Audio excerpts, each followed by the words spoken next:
এই যে রান্না করে সে রান্নাগুলো মাকে আমাকে কইতেছে যে আমার গ্রামের সামনে হোক 6টা প্রোগ্রাম রেডি করে মনিটাইজেশনের জন্য চালান নিয়ে ভিডিও করে হ্যাঁ করতে সুপার মার্কেটে ভিডিও করে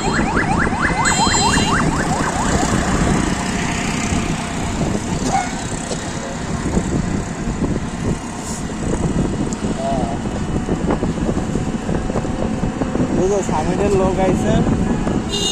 অফিসে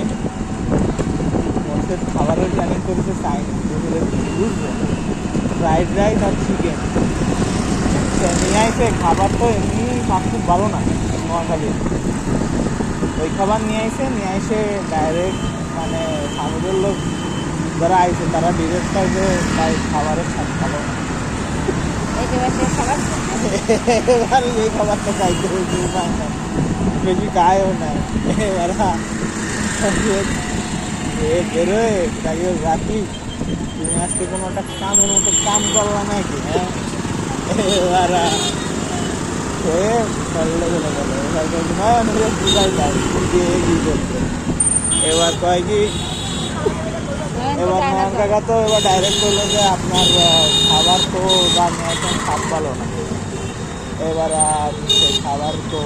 মানে একদম আসলে দুপুরের দিকে চাইনিজ নেওয়া হয়েছে আমি ডাইরেক্ট বললাম যে আরেকটা আমাকে বললো আমি বললাম ভাই আপনারা ডাইরেক্ট পারলে টোকিওর থেকে ডাইরেক্ট খাবার একদম ভাতটা নিয়ে আসতে ভালো হয়েছে ভাতটার গরুর গোস এইগুলো নিয়ে আসতো ভাতটার মাংস একটু দাম পড়তো কিন্তু খাবারের মান ভালো থাকতো যখন গেস্ট আইসে একজন খাওয়া হবে এগুলো নিয়ে আসলে আরও বেটার হতো ইউজুয়ালি আপনারা যখন খাবার বার্তার যা নিয়ে আসেন বা পোলাও টোলাও নিয়ে আসলে হয়ে যায় হতে থেকে হয় তাই এটা করলে আরও ভালো হতো আমরা বুঝতে লাগছে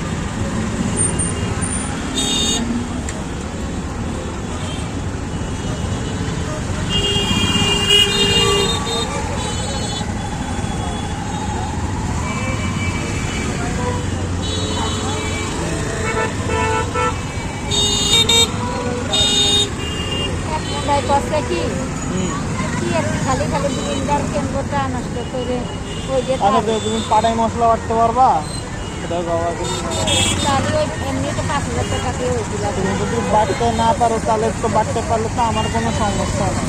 তুমি বাটতে পারতেছো না তুমি যে বেশি পারছো না আদার একটু চাই দিচ্ছ নাহলে আদা আবার বাটতে যাও তুমি যদি বাইটে মশলা পাটাই বাইটে করতে পারো কাজ তাহলে তো আমার তো কোনো সমস্যা নেই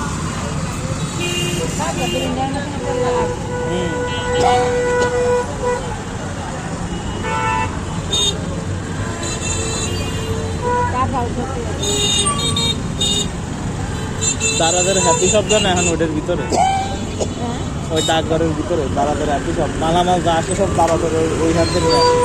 নোয়াখালীর প্রধান ডাকঘর ওই হাতে নিয়ে আসে আর মাঝে মাঝে শহীদ আসলো না শহীদ তো ডাকঘরের ভিতরে যায় নিয়ে সরকারি প্রতিষ্ঠানের মধ্যে তো সবার কাগজ বলে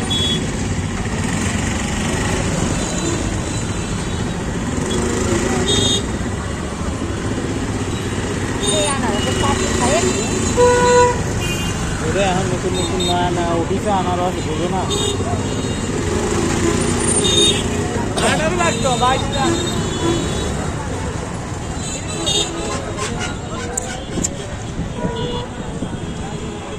সাইডটা সামনে রাখেন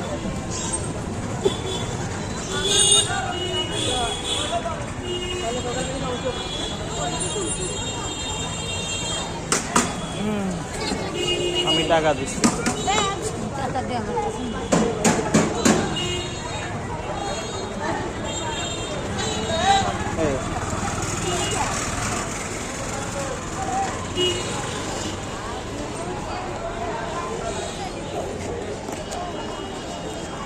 চলো টাকা উঠাইতে হবে এখন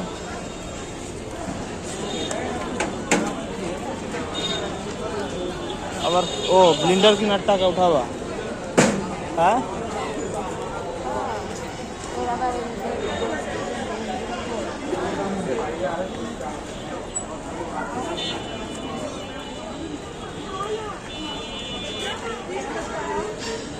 কোথায় যাচ্ছ টাকা দাম তো এটা